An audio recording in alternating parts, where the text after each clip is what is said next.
I would like to introduce our guest speaker today. Eddie. There we go. All right, our guest speaker today is Mr. James Collins from the Oklahoma Department of Veterans Affairs. James enlisted in the Army in 1989 as an infantryman. He worked his way up to the rank of Sergeant First Class before taking commission as a chaplain. He retired in 2016 after 28 years of service. James is a veteran of Operation Iraqi Freedom, Operation New Dawn, Operation Enduring Freedom, and Operation Inherent Resolve. He is active in the veteran community in Oklahoma and currently serves as the outreach specialist for the Oklahoma Department of Veterans Affairs. James is a lifelong learner, and he holds 8 earned degrees, including a doctorate of theology and a doctorate of ministry. His latest book, The Shepherd, is now available on Amazon. He and his wife, Amanda, share their home with their dogs and a lifetime collection of books. He's also a survivor of the Battle of Babylon in Iraq, which he told me about before we went. So please welcome James Collins.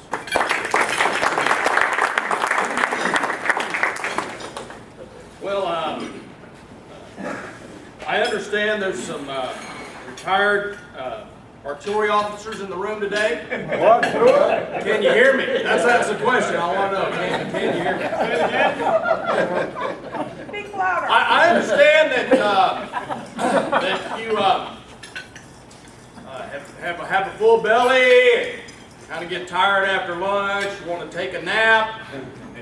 So I tell you, like Liz Taylor told her last husband, I won't keep you very long. I told that to a group of young soldiers the other day when I was doing a presentation for them. Nobody laughed because they had no idea who Liz Taylor was. So then the next time I did it, I said, I tell you, like J-Lo told her last husband, because, you know, she's like Liz Taylor. She had a few husbands. Anyway, instead of me just going into talking about our programs for a little bit, let me ask you something. Has anybody in here had a bad day lately? Anybody had a bad day? Southwest Oklahoma. Yeah, you know, so right before I retired out, I had one of the worst days. I had a meeting. I was stationed in Monterey at the Presidio there at the Defense Language Center. Oh, I know. That was my last duty assignment. I had worse duty assignments before that. But anyway, so I was there, and I had a meeting that day, and so I was getting ready that morning.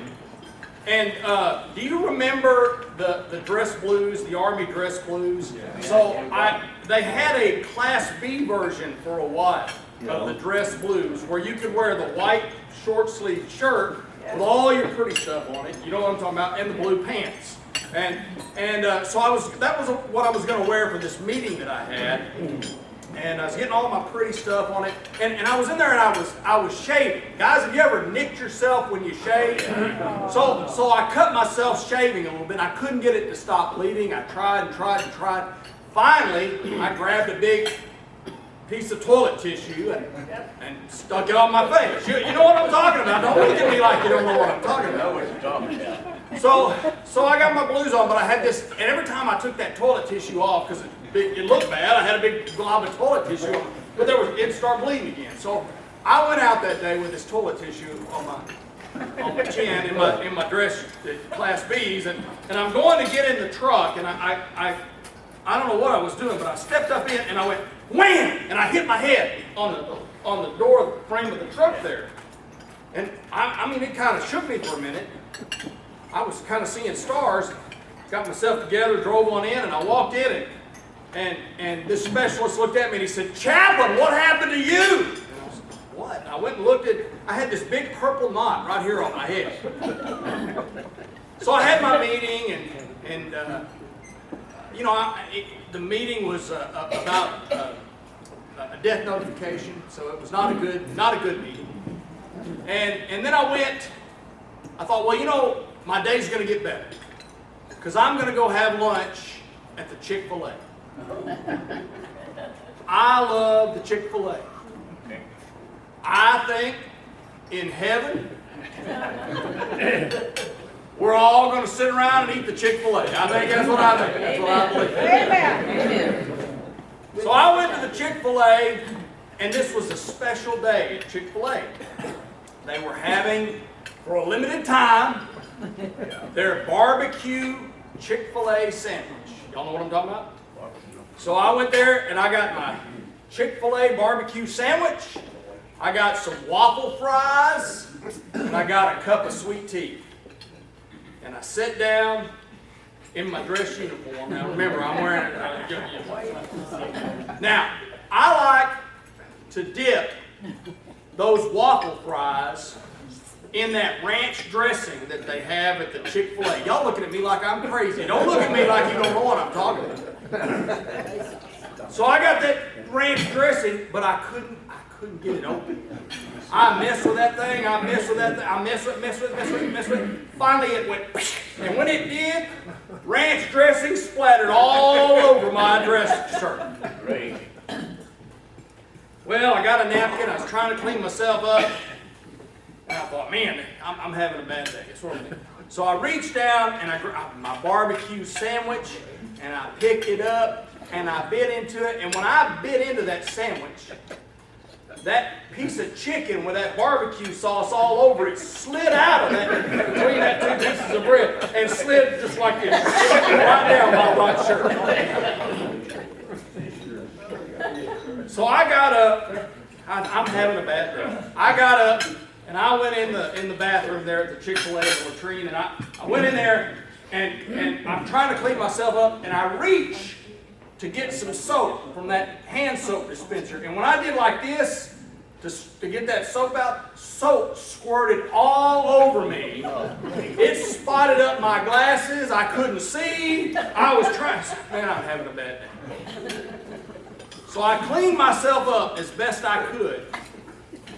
I went back out to finish my meal. Would you believe one of them Chick-fil-A workers had come by and picked up my tray and thrown it in the trash? And I thought, well, at least they didn't get my cup of sweet tea. So I sat back down there with my sweet tea. I did like this with the straw, and I went to get a drink, and I felt something wet in my lap. Thank you. Would you believe I had poked a hole in that styrofoam cup with that straw and sweet tea leaked out in my lap? So I'm having a bad day. So I'm going to go tell the lady at the counter, I'm going to demand that they give me another sandwich because they threw away mine while I was in the latrine. So I walked up to the lady behind the counter, and I looked at her, and she looked at me. And I was getting mad at this point. And she looked at me, and her eyes got like this big. Now, you got to get a mental picture in your mind. I had a big purple knot right here on the top of my head. I had a piece of bloody toilet paper stuck right here on my chin. I had barbecue sauce. I had barbecue sauce all over me. And soap and ranch dressing all over me. And I looked like I had lost control of my bladder.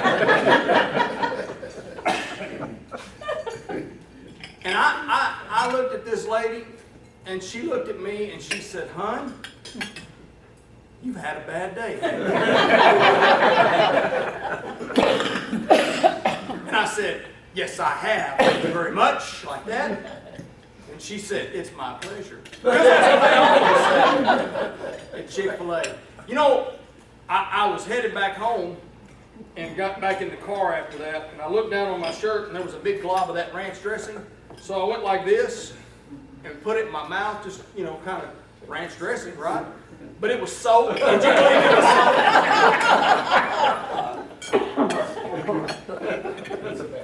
So it was a bad day.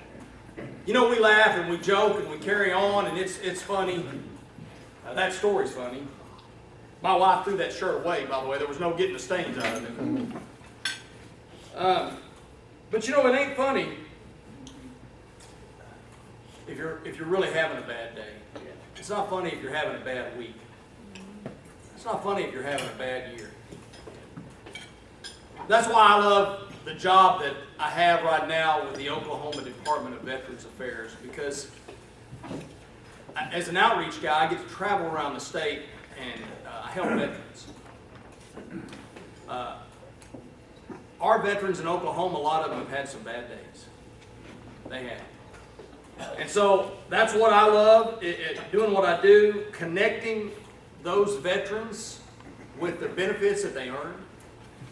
The Oklahoma Department of Veterans Affairs, we have 30 veteran service officers, accredited veteran service officers. Now let me tell you the difference. There's a veteran service officers, which we have around the state, and then we have accredited veteran service officers. That means we have a PIV card. We can see what the VA sees. We have access to the VA file. So if you're going to do something, be sure that your service officer is fully accredited and can see. Otherwise, some of these, and listen, I'm a member of all kinds of veteran service organizations, American Legion, DAV, VFW, all that. But a lot of these guys are volunteers. They can't see. They don't know. They don't have the training that we have. So if you're going to file a claim, be sure you get an accredited veteran service officer. Also, we have 7 veterans homes around the state. As you know, we have one here offering long-term and short-term care for veterans. Many people don't know this, that the cost is if you had to deal with putting a loved one in a home, you know that the cost can be astronomical, can be incredible. The costs are really, because it's supplemented by the VA, the cost of our veterans homes is very, very affordable. And here's this, if the veteran is 70% service connected or greater, it doesn't cost a dime. Wow. They stay for free in the veteran home. A lot of people don't know that. So that's some of the good news that I like going around sharing. And we have VSRs, veteran service representatives, veteran service officers in every home. And I know those guys, and one of the things they do is as soon as a veteran comes into that home, they work real hard to try to get them above that 70%. That's their goal for every one of them. So think about that. If you're the spouse left at home and the veteran has to go into the home, into one of our veterans' homes, that spouse has still got that VA disability income coming in. It's not costing her or him anything for that other spouse to go in. We also have education office where we can help people with their education benefits. We have employment reps. One of our unique programs is our agricultural vets, vets to farmers. If there's a veteran who's in ag and needs help with that, we've got people that can help them and do some stuff with that. And then we have our Great Women Veterans Program, just won a national award. So we have a lot of things going on. People don't know also, I know you have the cemetery here in Fort Sill, but we also have 2 state cemeteries that the Oklahoma Department of Veterans that we run, that ODVA takes care of. One is in Ardmore, the other is in Oklahoma City. It's the old Union Soldier Cemetery. They're by our office, main office in Oklahoma City. And so we take care of those, and we've got a lot of things going on. And so, you know, that's my passion. That's my heart as a chaplain. I got to tell you, I was visiting with somebody this morning, and you know, I left the military, retired out, and thought I'm going to go pastor a church, and I did that. And I went and pastored for a few years, and I tell you, I missed this. There's a camaraderie that we share. There's a fellowship that we have. There's an understanding. I guess you could call it part of my, 3 combat tours. Part of my PTSD is I struggled in the church when they would argue over, hey, what are we going to have at fellowship? Are we going to use paper plates, styrofoam plates, or plastic plates? And then they'd get in a big argument, and then the people that wanted paper plates would sit on this side of the fellowship hall with their paper plates, and the people that wanted the styrofoam plates would sit on this side of the fellowship hall with their styrofoam plates. And I couldn't get my mind wrapped around fighting and fussing over stuff like that. When you've held somebody in combat, when they bled out, those things kind of seem insignificant. So it's my heart, it's my passion to help veterans. And, you know, that's what I want to do. That's what we do. That's what we travel around. That's what I travel around the state and do. Y'all pray for me. I'm about to begin a month-long fun adventure at the Oklahoma State Fair and then the Tulsa State Fair right after that. I'm going to be manning the booth at our state fair. It'll be a good time. But that's part of our initiative, our incentive that we're working on. Is, you may not realize this, but there's about, our numbers tell us there's about 330 or so veterans, 330,000 or so veterans in the state of Oklahoma.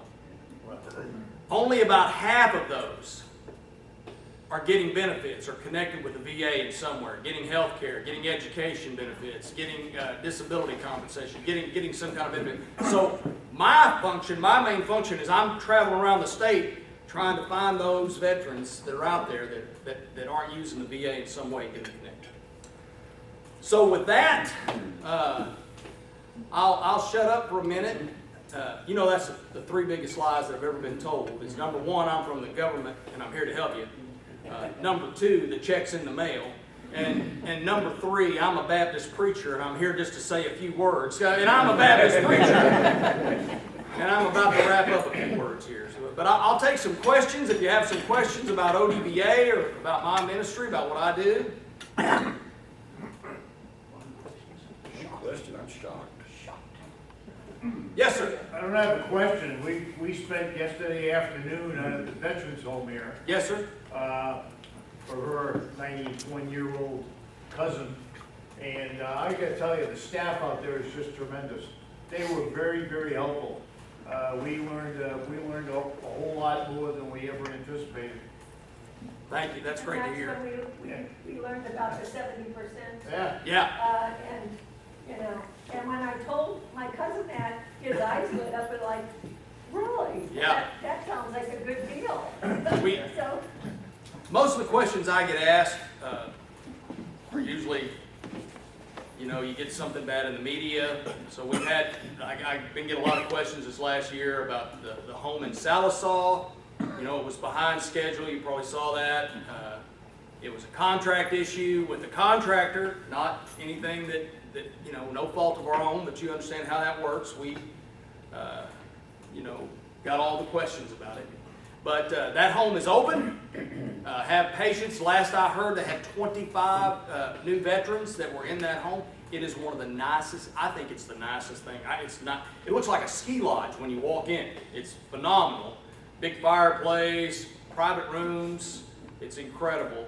And my wife has been trying to get me put in there because that's the farthest one away from our house. So, by the way, my wife also found out that the VA would pay to cremate me, and so she made me an appointment for next Thursday. Y'all can help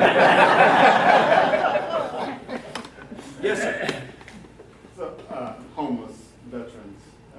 So I guess several years ago, 2016, 2014 maybe, New Orleans essentially eradicated homelessness in that area by whatever metric they were using. This year, some of our cities and governors put out some new rules about homeless folks. What are we doing here to So eradicate? our service officers, we do stand downs several times a year in the metro areas. It was funny because I had a homeless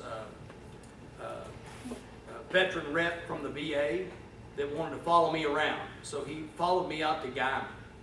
And I'm like, brother, I don't know why you drove all the way out here. That's not an issue here in Guyman and Boise City, Oklahoma. You know, it's more of an issue in our urban rural areas. And so we do those stand downs, try to help, try to connect them with their benefits. Of course, the federal VA has several things, several initiatives that they're working on. I'm sure you're familiar with. I think you found it to be effective? Yeah, I think so. I think so. We've helped. I mean, I could name you, several cases that I've worked on that I've helped. But, it's a big problem.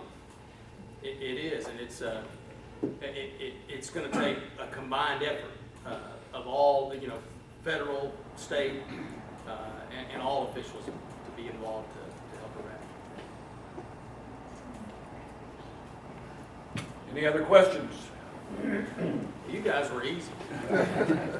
Deed of Chaplain Ken Brown, No, sir, I'm sorry. 101st Special Forces. I wasn't high speed like that. I was not as cool, but anyway. Well, James, thanks for coming. Ron, hey, thank you. Hey, thank you. Everyone, that's pretty awesome. Thank you. Thank you so much. I appreciate your time. I'm James Collins, and I approve this message.